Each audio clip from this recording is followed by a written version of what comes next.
Je complète l'exercice numéro 4 par un second vidéo. Donc, je vais traiter la projection dans le plan 001 du groupe d'espace CMC de 1. Donc, c'est un rectangle. Voilà M, il passe par l'origine, il est perpendiculaire à X. Il se répète tous les demi-périodes. C, il est perpendiculaire à Y, il passe par l'origine. Voilà. Je vais voir maintenant est-ce que de 1 se déduit de M et de C. Voilà une position générale. 1. En utilisant ce miroir, il devient plus ici en deuxième position.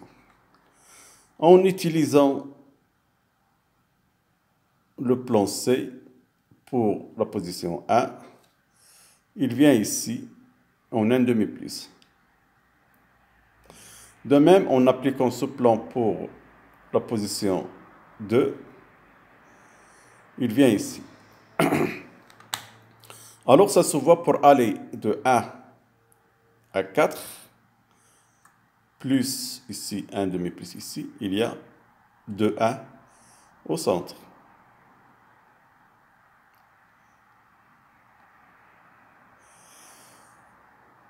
Ce 2,1, il se répète tous les demi-périodes pour l'orthorhombique. Alors, bien sûr, le 2,1 qui figure dans le groupe d'espace se déduit des deux premiers éléments de symétrie, M et C. Qu'est-ce qu'il manque? Il manque le mode d'horizon. J'applique le mode d'horizon, c'est 1,5 A, 1,5 B, c'est ici. Je vais appliquer les deux éléments M et C pour le point 5. Avec ce miroir, il devient plus 6, en fait, point 6. Et en appliquant ce C, je vais avoir les positions 7 et 8 à côté, mais à Z est égal à 1,5. Alors, qu'est-ce qu'on constate? Bien sûr, pour aller de 1 à 2, j'ai utilisé un miroir. Pour aller de 1 à 3, j'ai utilisé le plan C. Pour aller de 1 à 4, j'ai utilisé l'axe hélicoïdal de 1. Pour aller de 1 à 5, pour aller de 1 à 5, c'est le mode C. Pour aller de 1 à 6, donc bien sûr, vous avez une image ici et un déplacement de 1,5 B. Donc c'est un plan B qui se répète tous les demi-périodes. Pour aller de 1 à 7, vous voyez, il y a un axe hélicoïdal ici de 1 qui se répète tous les demi-périodes. Et pour aller de 1 à 8, donc voilà une image, un déplacement A sur 2 et un déplacement C sur 2, c'est un plan N qui se répète tous les demi-périodes. Voilà la conclusion numéro 1, c'est que l'axe de 1, elle passe par l'origine. Et bien sûr, l'axe de 1 est l'intersection du plan de glissement C et M. D'autre part, les éléments de symétrie M, C et de 1 qui figurent dans le groupe d'espace, grand C, MC de 1, entraînent d'autres éléments de symétrie. Il entraîne un B perpendiculaire à X, un N perpendiculaire à Y et un second de 1 parallèle à OZ. Pour les positions équivalentes, le 1, c'est la position générale, c'est X, Y, Z.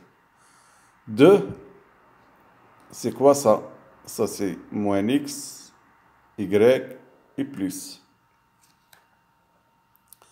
La position 3, c'est x moins y et 1 demi plus.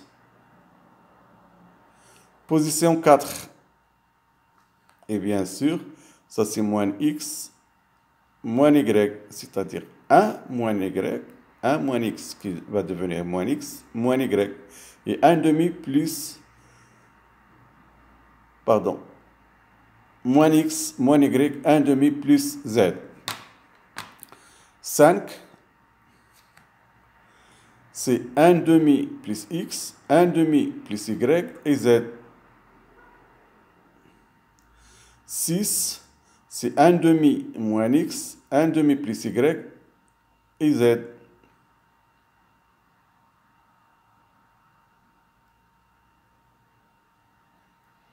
La 7e position, c'est 1 demi moins x, 1 demi moins y, 1 demi plus z. Et la 8e position, c'est 1 demi plus x, 1 demi moins y et 1 demi plus z.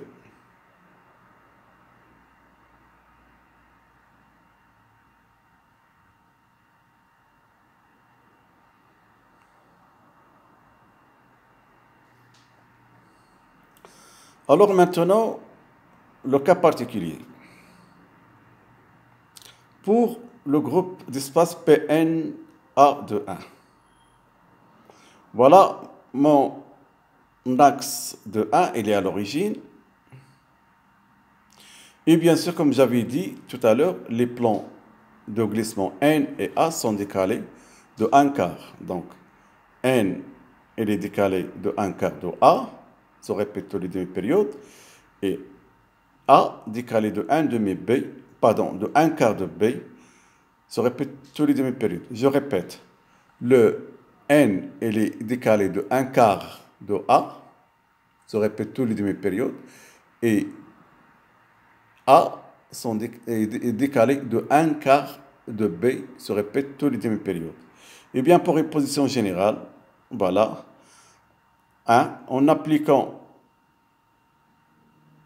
de coordonnées x, y, z, en appliquant le A, il va devenir en position 2 plus.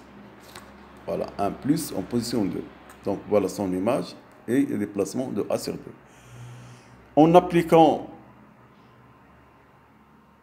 et bien sûr, le coordonnées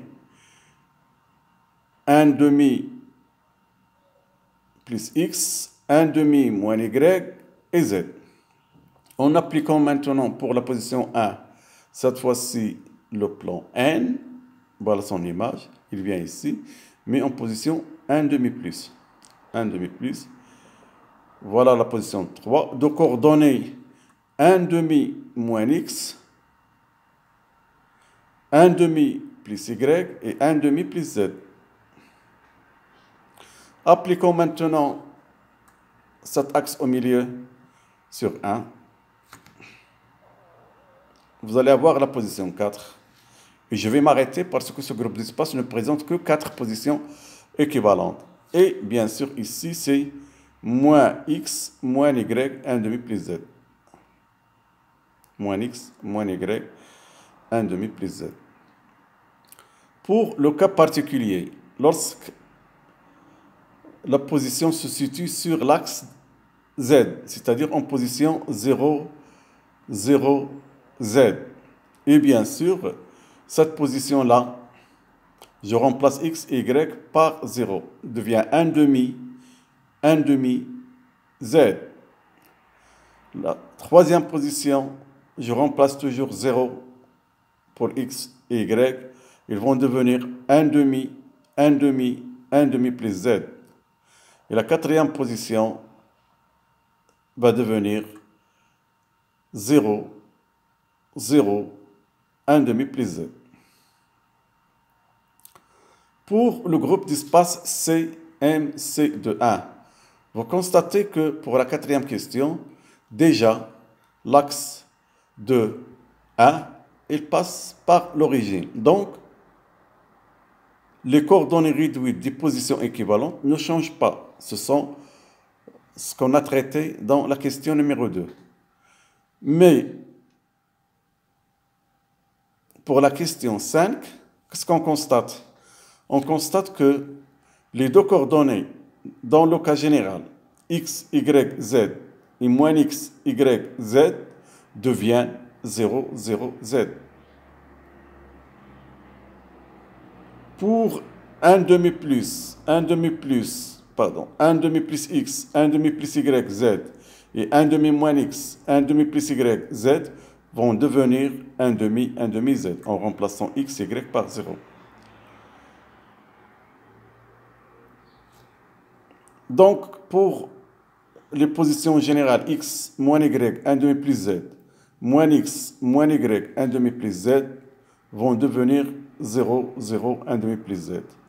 Et les deux derniers, 1 demi moins x, 1 demi moins y, 1 demi plus z, 1 demi plus x, 1 demi moins y, 1 demi plus z, vont devenir 1 demi, 1 demi, 1 demi plus z. Voilà, qu'est-ce qu'on constate? On constate c'est la position particulière se situe sur l'axe 2. Le nombre de positions équivalentes diminue pour le cas du groupe d'espace CMC de 1 et se réduit à 4.